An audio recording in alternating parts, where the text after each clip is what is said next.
Today we're going to try wines from the New South Wales Southern Highlands region. I'm Jason. And I'm Trent, and we're from The Wind Up. We're here to provide you an unfiltered, unapologetically unprofessional journey of wine. And we have a saying here. Drink more, try more, learn more. And don't forget to like, comment and subscribe. So before we get started, we'll start off with our thoughts of the week. And the thoughts of the week for me today is through my YouTubing, I came across this one, which is Insider. Have you gone through Insider before with the channel? No, I don't even know what that is. So it kind of gives you little insights on like different industries. And the one that I saw was one on wine, which was how to drink like a billionaire. So I had this guy there, it's called Mark Oldman, that kind of talked about this exclusive wine drinking club in New York. So obviously I'm not a billionaire, so I wanted to try and drink. Yeah. Maybe aspire, but maybe not. Yep. But the two things that kind of stood out to me was one, that's probably a few people know, is to lid it. So when you drink the wine, you cover it with your hand, swirl it around. Okay. And then you smell it and then drink it. And the reason you do that is so that it concentrates the flavors, the fruits and the aromas around the wine before you drink it. And it says that it kind of changes it. So we can try that a bit later on and see if that's true. Yes. Or a bit of BS. But you only if you're a billionaire do you do that? Is that how you can aspire to it. So if you do that, people go, shit, this guy must be a billionaire. But yeah. I was thinking you don't want anyone to spike your drink. That's why you're covering it. But okay. I don't know what clubs you go to though. And the next one was around with wine. Some people drop a piece of ice in it. Right. And the idea of that one, again, trying to bring out the aromas of the ice and kind of changes the profile. But I'm thinking like a bit like whiskey when you try to drop a bit of water to it, that then changes the kind of whole flavor profile of the wine, similar of whiskey. And similarly for Pinot, you can do a similar thing. Ideally, you say drop it in there for 30 seconds and then take it back out, but then you could leave it in there a bit longer as well and then see how it does. Diluting the flavor, I thought, is what it would. Is it only for Pinot, by the way? You just said Pinot. Yeah, the one that they had on the show was around Pinot, but again, the world is your oyster. You can try it with anything else. All right. So people say, what are you doing, Jason? Go, look, billionaires do this, don't you know? Yeah. And then you kind of turn it back onto them. Yeah, and then I'd be like, you're not a billionaire. What are you trying to do? Nice. Okay, I need to watch that episode. What are your thoughts of the week? My thoughts of the week were really about what we're going to try today and New South Wales Southern Highlands wine region. So I wanted to share with you and the viewers out there a bit about that area because, to be honest, I rarely went there. If we think about the Southern Highlands region in New South Wales, it's about 1.5 hours south from Sydney. Mm-hmm. So it's actually our closest wine region, yet hadn't been there too often. Cool. The only reason I went to that area was actually two things. Yeah. First was gumnut patisserie, and they had a creme brulee that my wife and the kids love. So do you rate it? I do like it. I don't say it's the best, but I do like. Oh, okay, see, decisive. But my wife likes it. That's what's more important. Anyway, second reason.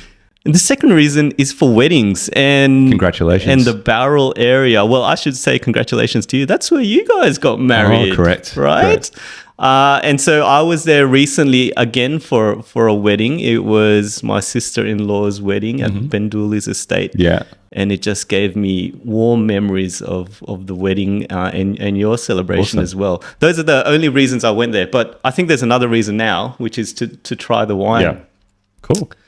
And I remember at your wedding in particular, we had a lot of good wine, and it was so much fun that all of the guys started taking their shirts off and dancing. Do you remember that? No, that was just you. That was just me. and family members dancing in the fan, like letting the hair blow and getting down to that. So wine, Barrel, Southern Highlands, it's a good area to enjoy your time. Wine creates memories. Yeah? That's right. It's a distinct memory in my mind. Yeah. If we think about the wine region, like I said, 1.5 hours south of Sydney, it's called the Southern Highlands wine region because it's actually a collection of different areas along the Great Dividing Range. So it's on that spine. In there is Barrel, Mittagong.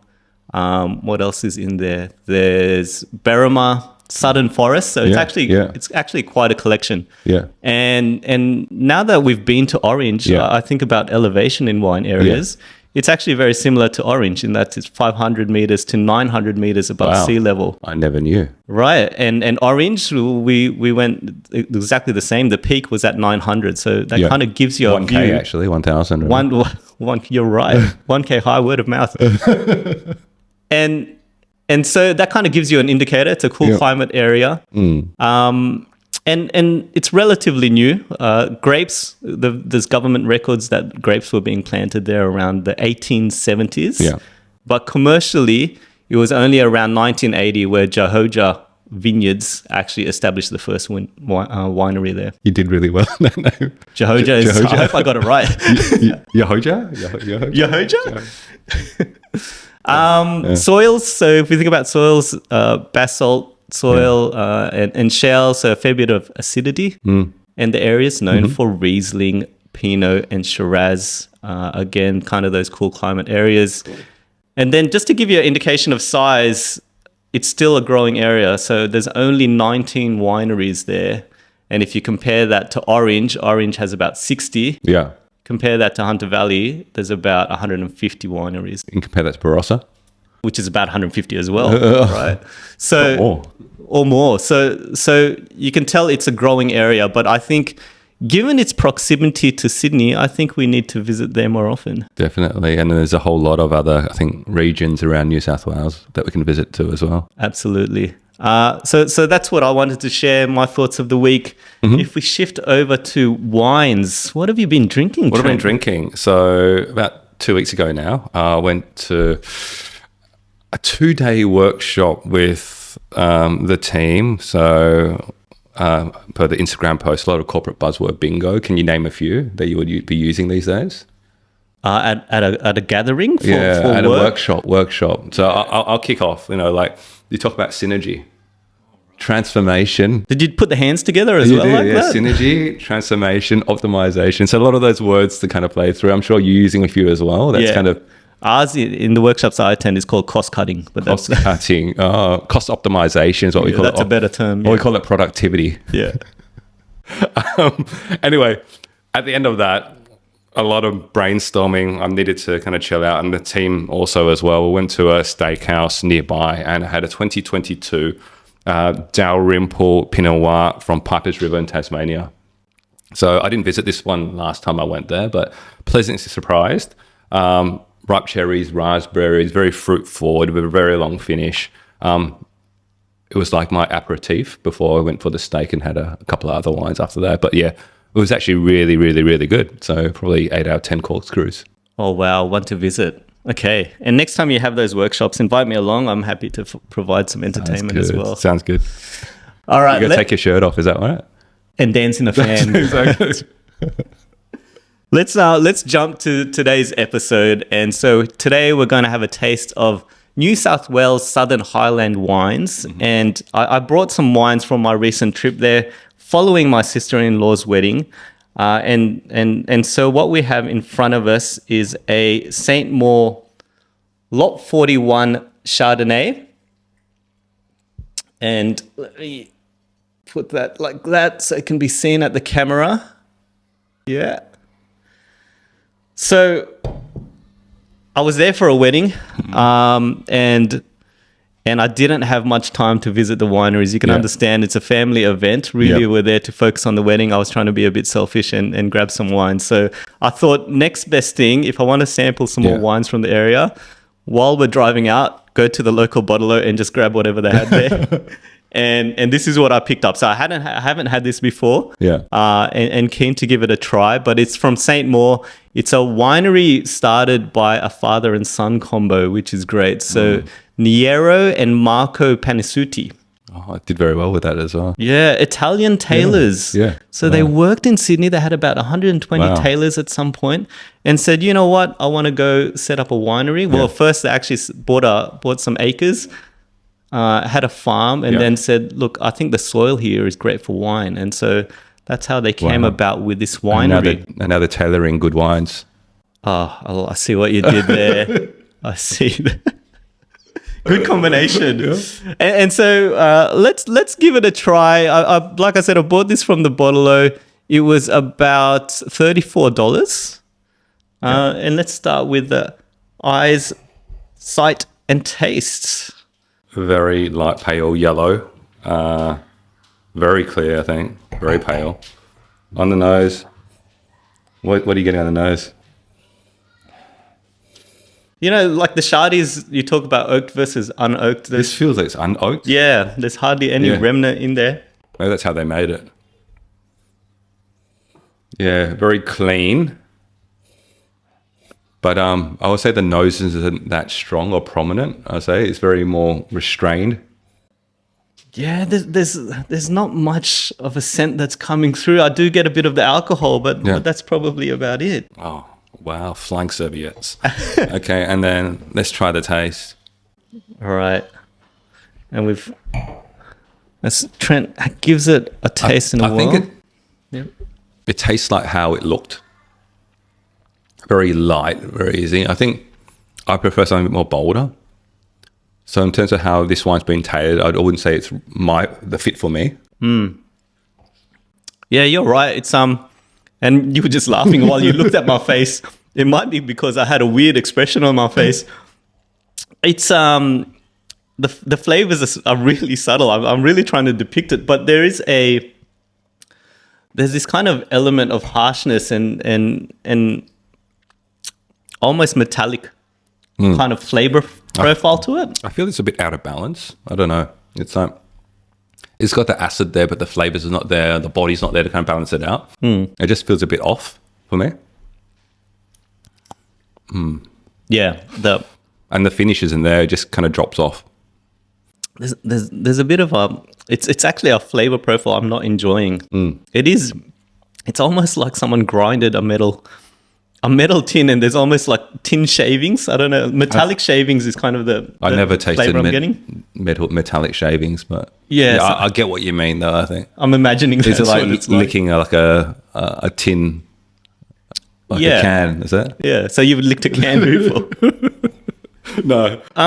But if we look at corkscrews in regards to this, I gotta say it's lacking flavor. It's lacking complexity. Yeah. Both on the scent and the taste, and that flavor profile of the metallic side, I'm not really enjoying. I'm probably giving this a 5 out of 10 corkscrews. I would say probably likewise as well. You said it's a fairly young wine growing area, so I think maybe there's a bit more development in terms of both viticulture and also winemaking that needs to be done. Yes. But yeah, much like the wine region, it seems a bit more young and immature. And just needs to kind of grow and develop a bit more. Needs to kind of a bit more transformation. Like the workshop? The workshop. I like what you did there. Can you put the symbol together again? A bit more synergy between... in the grapes and the land, the grapes, and the winemaker, and a bit more tailoring around the market space to make sure it's the right fit for the different type of demographics. Well done. You linked it all together. That's why you're at those workshops. Look, let me read a bit of the notes. So it's matured in French oak for 13 months. It has fruit and melon notes that dominate the nose. And the palate is generous and rich with a balanced acidity, giving a clear citrus finish. I have to admit, reading that, I didn't get any of those coming through. And maybe we need another try, but there we go. That's the first trial of the Southern Highlands. Okay, where are we going next? And now we're going to a winery that I actually had the opportunity to visit, and it's Artemis Wines, and we purchased this bottle here. It's a Artemis Wine 2021 Close Vine Pinot Noir. I was asking you before, is it close vine or close vine? Close vine. You're right. I think it's close vine. Keep those grapes together is as tight as you can. And Artemis was a great place. It was actually the first stop we went to when we went down from Sydney to the Southern Highlands. And it was beautiful green vineyard, and overlooking that you've got some tables with shelter. Yeah. Beautiful wood fire pizzas. They had some live music. It was a great vibe. Awesome. And I had an opportunity to do a tasting, and I went through about 6 of their wines. Yeah. and I picked up the Pinot. And to be honest, I actually picked up two Pinots. They had this one there, and then they had their standard Pinot, which was around $28. And the reason I went for those was I enjoyed the flavor profile, but specifically this one was from the grapes in the vineyard that we were at in Artemis Wines. They had source. The other Pinot was sourced from grapes from Tumbarumba. Yep. So this is a reflection of the actual winery itself. Where's Tumbarumba? Tumbarumba, it's closer to Canberra. Canberra. Okay, got it. Yeah. Okay. So let's give this a try. Let's go. As we use the magic napkins that just appeared in front of us and look at it on the eyes. And I love this glass, by the way. Yeah. We're christening the new glassware they got, about 2 months? 5 months ago or something like that, yeah. These are specific Pinot glasses, and it does look spectacular in the glass, I think. Again, very lightish kind of ruby red classic Pinot colours coming through. Yeah, with a touch of brown in there. And there was something about this glass, if you're holding it up. Yeah. At the bottom of the stem, you could see the true color in it, I think is the intent of these. And right at the bottom there, you can see that kind of pink ruby color coming through, which looks fantastic. I can see its true colors shining through, I think. You're about to sing. Who sings that song? I know Casey Chambers does. Casey Chambers, there we go. So beautiful color. And someone else as well. And on the nose. Yeah. On the nose. This is meant to accentuate the bouquet with this wide brim. So, well, I'm loving these glasses. You've got to lid it, apparently. Oh, like the billionaires. Yeah. Let's see if that does a difference. So cover it. Now try it.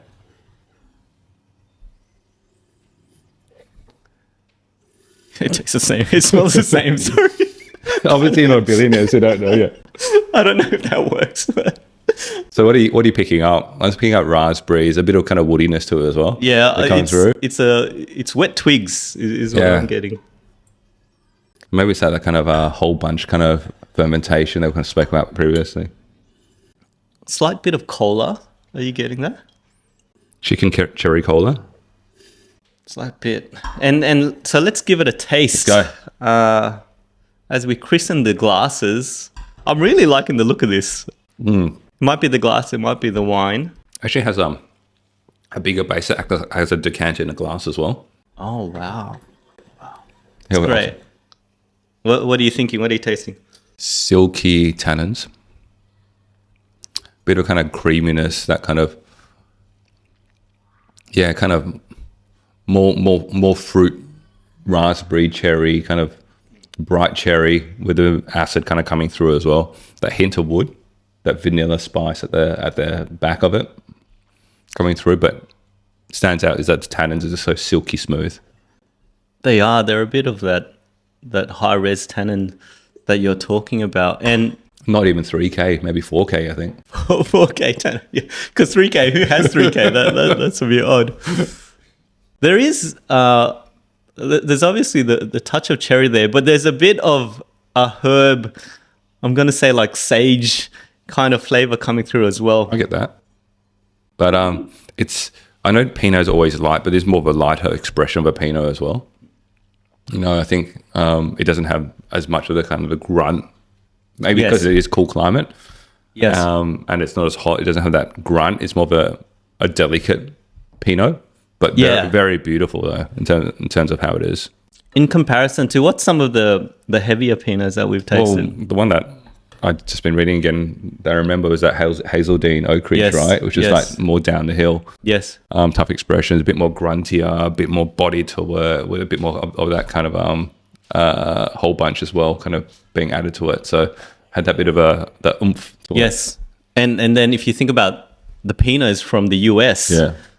The Willamette Valley, was it? Willamette Valley, or even the I think the Napa Pinots as well, like very big. Yeah, so significantly lighter, more elegant, and so forth. But I do enjoy that. That's nice. Okay, let me corkscrews. Yeah. Well, what's your thoughts on the corkscrews? I do prefer a bit more complexity to it. For me, 7 out of 10. This one. Yep, I agree. 7 out of 10 for me as well. I do enjoy it, but there are others that I prefer. And to be honest, when I bought it for $50, I thought about the price point, and I'm keen to try the $28 one as well. Yeah, because it was actually also quite nice, but for that value, I think maybe a better price point for me. I'm just looking at the notes to see if there's anything interesting on there. Old World and New World winemaking techniques provide wines with intense fruit aroma, complexity, and palate structure.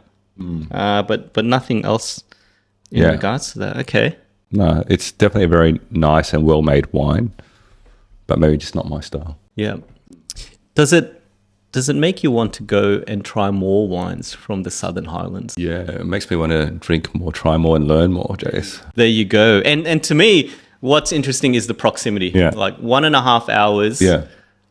If you think about Hunter's what, 3 yeah. hours? Canberra's about 3 hours. Yeah. Orange about 3 hours. So it's a good day trip. Yeah. And I tried Artemis Wines Pinot Grigio. I talked about that in one of the episodes. Yeah. Ben Dooley's at the wedding. Yeah. More known for a wedding function center, to be honest, but really enjoyed their Rieslings as well. So I think, to what you were saying earlier, as this region grows, it's somewhere to watch. Yeah. Probably somewhere that will refine more and mature more in their winemaking. Yeah, sounds good. All right. And so that probably winds up the episode on New South Wales Southern Highland wines. Was there anything else that you wanted to add? No, thank you again for sharing these wines and the journey through the Southern Highlands. Again, interested to see how, I guess, the wine region kind of grows and develops as well. And for me, the stand-up is the Pinot as well, I think. Good. Yeah, absolutely. There's more variety. We'll get to try that. I think there's a festival coming up soon that we might be able to attend as well. But certainly, for those in Australia, those in Sydney, let's support the local wine regions. Have a look at New South Wales Southern Highland wines. And so that's us today. Thanks for tuning in. As we like to say here, drink more, try more, learn more. And don't forget to like, comment, and subscribe. Thanks, everyone. See ya. Bye.